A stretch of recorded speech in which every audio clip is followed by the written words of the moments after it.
Mabuhay Social Studies major. Ako nga pala si Nicole Carmen Visanti and I will be your reporter for today's presentation. Kaya naman, ihanda ang inyong mga sarili at umupo ng mabuti dahil mag-uumpisa na ang ating biyahe patungo sa mga lugar na tiyak kong puno ng kaalaman at porong katotohanan lamang. Kaya ang tanong, handa na ba kayo? Yes. Handa na ba kayo? Handa na po. Very good. But before that, we will have our motivational activity, namely, tell me who I am. So the mechanics of the game is just simple. All you need to do is alamin at kung ano nga ba ang sinasabi sa picture. So who wants to answer? Tell me who I am.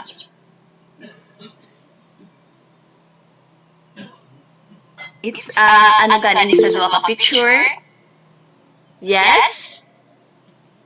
Field trip. Very good. It is field trip. So after having the activity, do you have any idea what will be our topic for today? Yes? Yes? Nang Hana?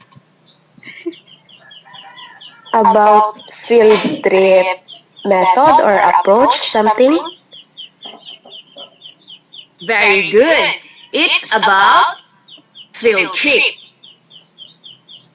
So for the overview of our presentation, we have already discussed the importance of IMs, different types of IMs, factors and selection of IMs, discovery approach, processes approach, inquiry approach, multimedia approach, and value clarification approach, mastery learning approach, electric approach, teaching and strategies, classification of strategies and expository strategy, unit and method.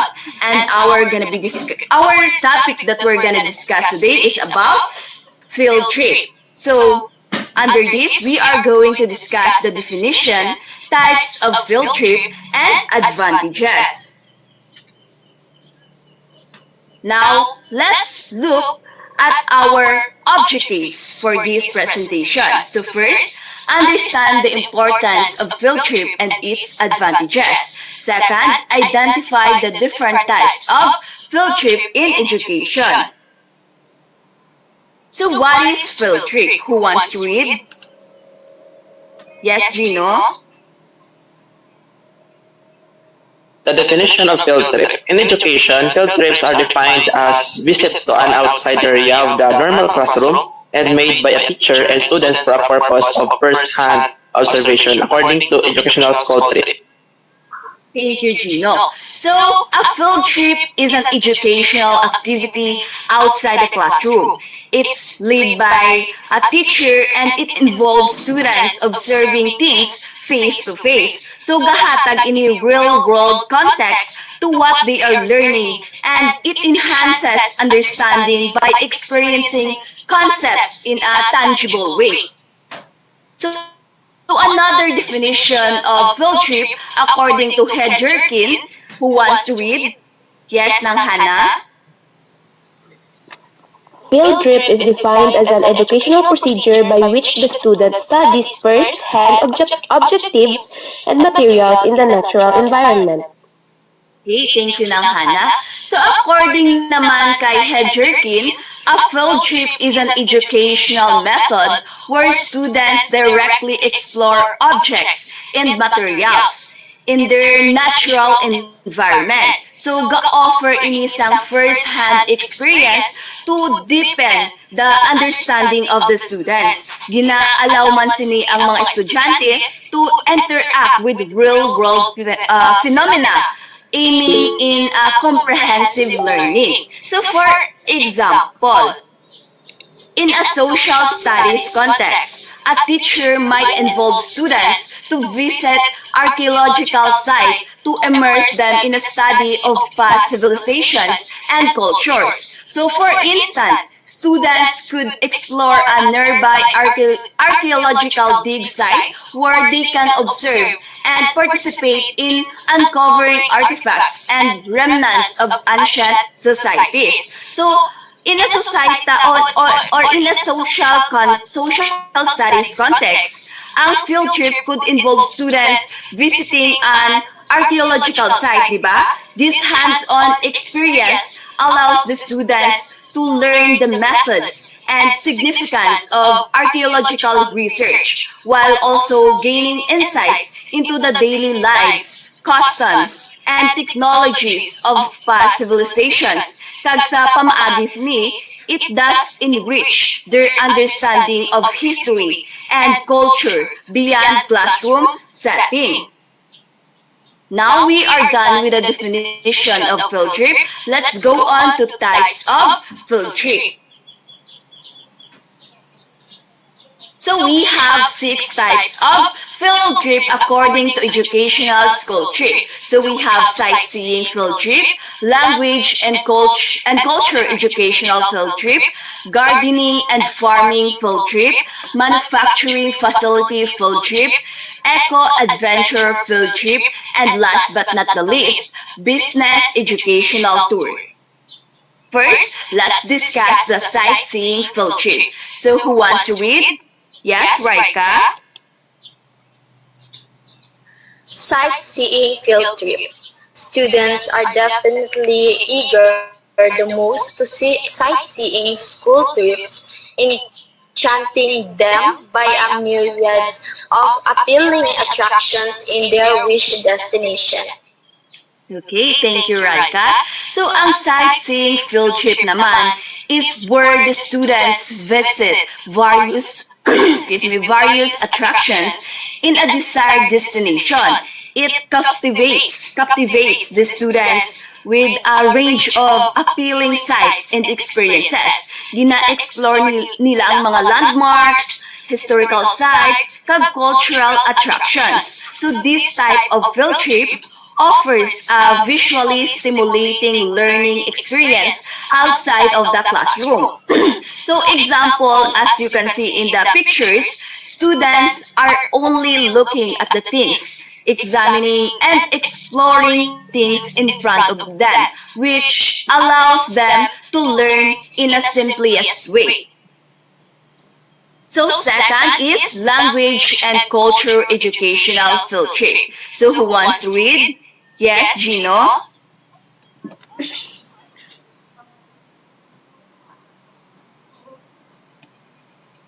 Yes, Gino? Can you read, please? Language and culture educational field. Okay. Language and culture educational field trip. For students learning foreign language, field trips are very important and helpful to improve the language and explore the alluring indigenous culture. It is based on the educational culture. Okay, thank you, Gino. So, ang language and culture educational field trip naman is essential for students studying foreign languages. Kagahatag ini sa ila sang opportunity to enhance their language skills and immerse themselves in the captivating indigenous culture. Ang mga students diri naga-engage sa mga native speakers, practice conversational skills, and deepen their understanding of cultural nuances. So for example, as you can see in the pictures, students are learning the customs and tradition of Japanese people. So by interacting and dressing the same way as Japanese. So we are done with language and culture. Let's go on to gardening and farming field trip. So who wants to read? Yes, Nang Hana? So, gardening and farming field trip. This might be an interesting activity attracts lots of students' attention. Crops will surprise curious students. Okay, thank you, Nang Hana. So, ang gardening and farming field trip naman is an engaging activity that captures students' attention. With this type of field trip, ginatagaan sila opportunity to explore mga specialty farms kung sa diin ma-observe nila both common and unusual crops. This hands-on experience sparks the curiosity and allows students to learn about different agricultural practices firsthand. So for example, the pictures showcase the students exploring how to cultivate a land and learning how to plant a plants. Now let's go on to manufacturing facility field trip. So, who wants to read? Yes, Raika? Another types of field trip is manufacturing facility field trip. Students can be guided to any factory where equipment, cars, tools, packaging, or any other things are made. Okay, thank you, Raika. So, ang manufacturing facility field trip naman ay isang field trip na kung saan pumupunta ang mga estudyante sa mga factories where various items such as equipment, cars, tools, or a first-hand look at the manufacturing process and helps them to understand how every items are made. So, the example of manufacturing field trip is students going to manufacturing, as you can see in the picture, and learning the different technologies and how products are made. Now, let's go on to Eco Adventure Field Trip. So, who wants to read? Yes, Gino? Yes, Gino? Can you read? Dung nadula si Gino. Yes, Hannah, can you read? So, Eco Adventure Field Trip. Discover the natural world is a highly important perspective in the educational sector. Students can be entertained and refreshed by trekking through untouched Eco natural Adventure Field beauties Trip. to inspire Discover the natural world is a highly important perspective in the educational sector. Batian ko. Yes, Gino, batian ka.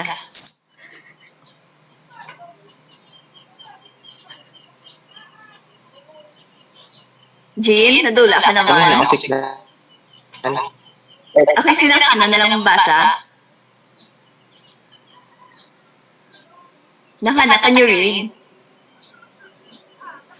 So again, Eco Adventure Field Trip. Discover the natural world is a highly important perspective in the educational sector. Students can be entertained and refreshed by trekking through untouched natural beauties to inspect local plant life and wildlife animals. Okay, thank you, Hannah.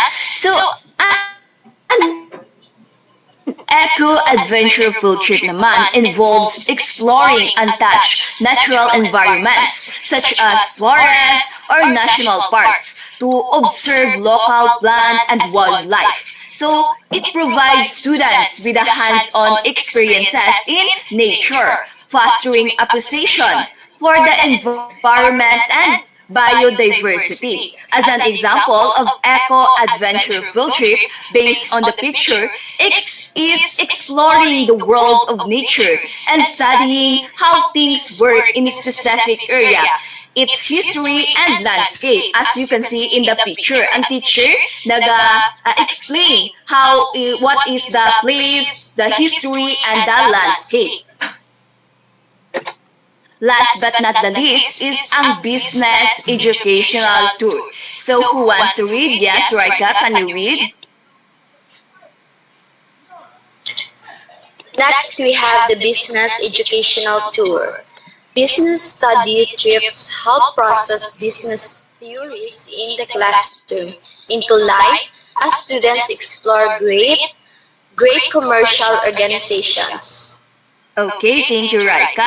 So, ang business educational tour naman is a kind of field trip where students visit commercial organizations to provide students with a real-world insights into the business theories learned in that classroom. So ginatagaan ini sang mga chance ang mga estudyante to see firsthand how businesses operate and apply theoretical knowledge to practical situations, enhancing their understanding of business concepts. So the example of business educational tour is going to places, as you can see in the picture, such as commercial organization, in order to further enrich their minds with necessary knowledge and skills they need in order to prepare them in the future.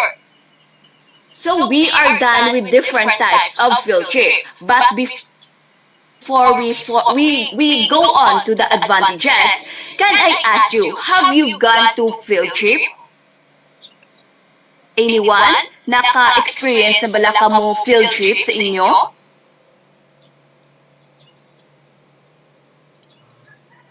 Ha? Yes. Yes, Raika, can you tell me what kind of field trip and what is your experiences? During my high school days,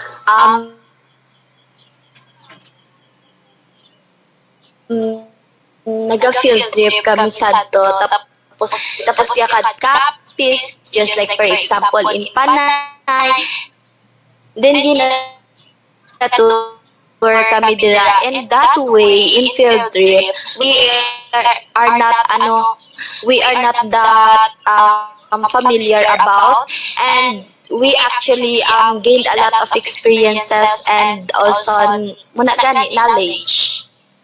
Yes, very good, right. Kay field trip is really amazing. Kay dako gits ng percent nga ma-remember naton ang things nga ato nakikita. Kay if we are as the John Dewey ganing hambal, if we are exposed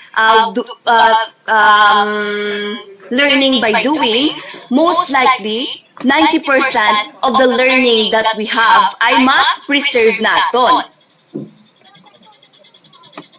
Now, we're done with the types of field trip. Let's go on to the advantages of field trip. So, who wants to read the first sentence? Yes, Nang Hana? So the first advantage of a field trip.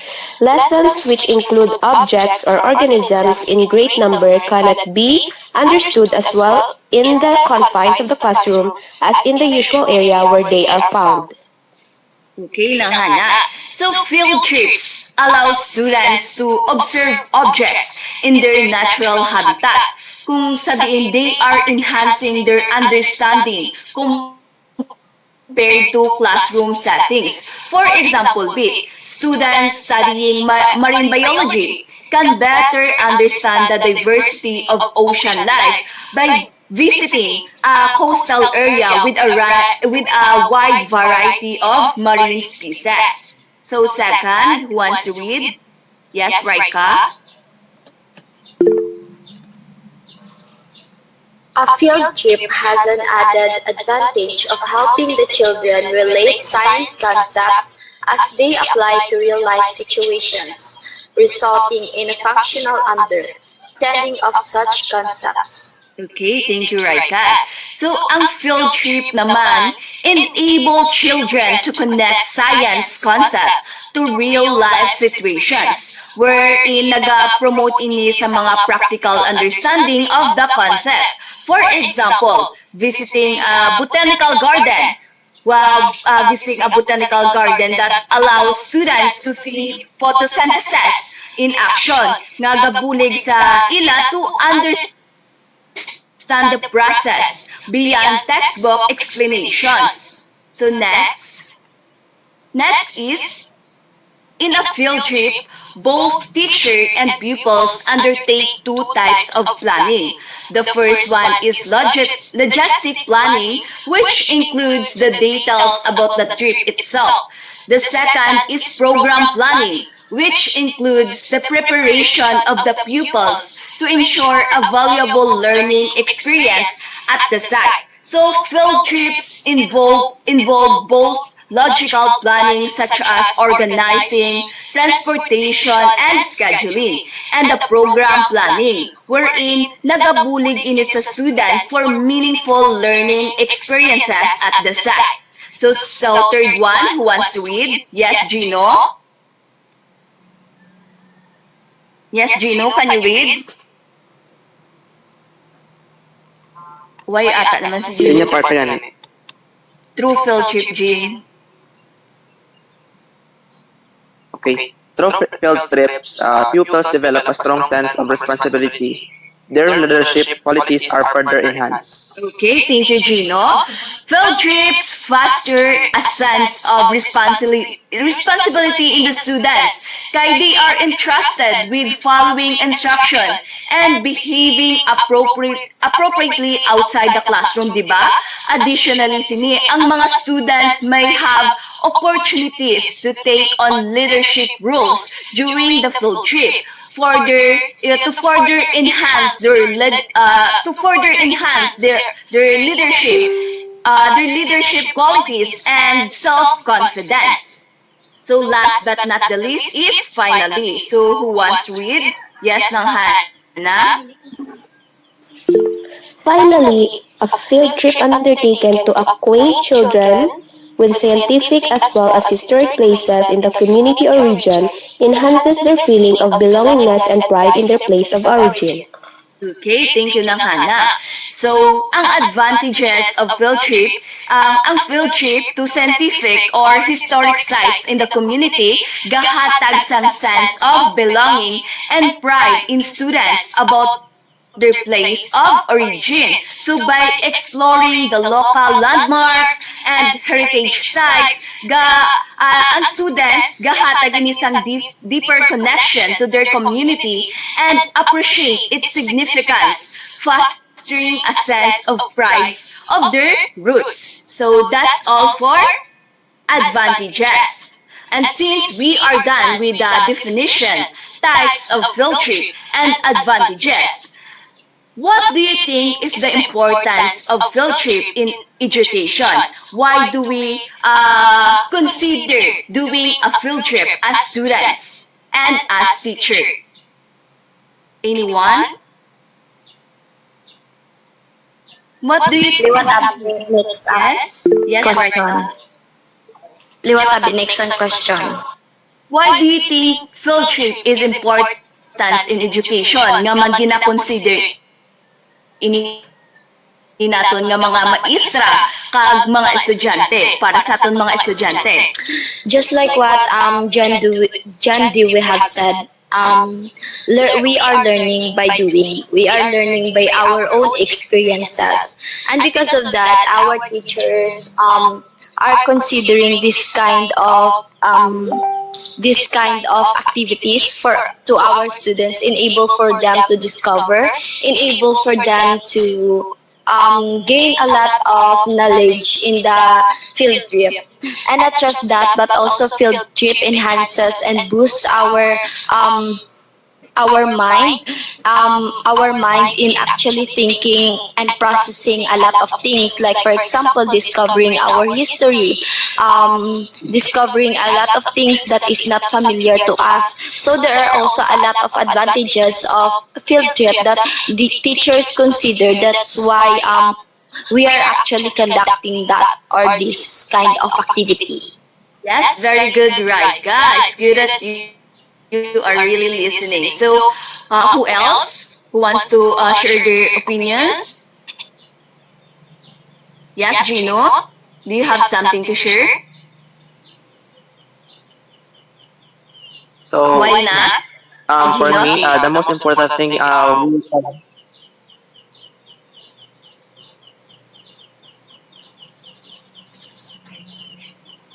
but then, Yes, Jinjin.